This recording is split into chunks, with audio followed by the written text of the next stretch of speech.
ដងស្ទឹងបង្កែខែលិញផុតទៅតើចោយាមផ្លូវនៅក្បាលគៀនថ្ម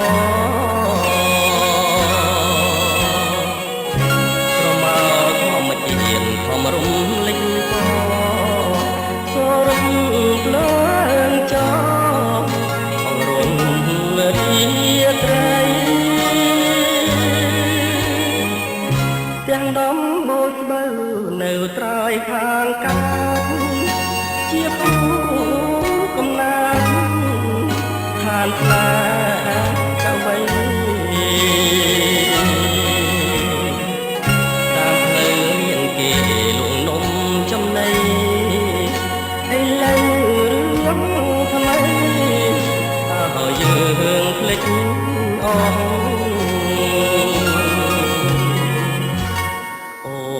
កុំជេរស្ទឹងបើខឹង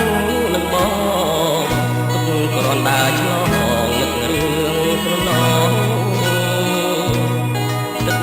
អើយហូរទៅកុំនៅត្រៀមក្រងនាំដួងចិត្តស្មងទេប្រាប់នាងផងអស់ស្ទឹងសងកែធ្លាប់តែផ្ញើចិត្តពេលយប់ងងឹតស្ទាបអងអាយខ្នងបើឈប់ស្នេហាគុំខ្លួនជាបងបានជួបម្ដងម្ដងញញឹមគ្មានឈប់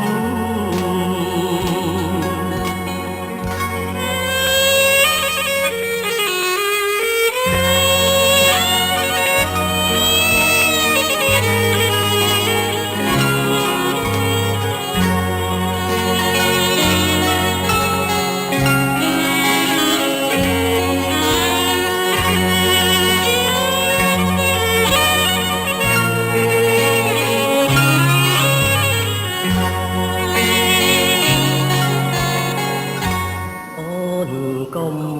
ជេរស្ទឹងបើខឹងនឹងបងទុកគ្រាន់តែឆ្លងនឹករឿងប្រណងទឹកអើយហូរទៅកុំនៅត្រៀមក្រងនាំដួងចិត្តស្មោះទេឬប្រាប់នាងផងអស់ស្ទឹងបងកែធ្លាប់តែផ្ញើចិត្តពេលយប់ងងឹតស្ទាបអងអា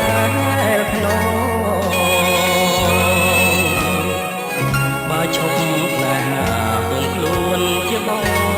ងបានជួបម្ដងម្ដងញញឹមគ្មានឈប់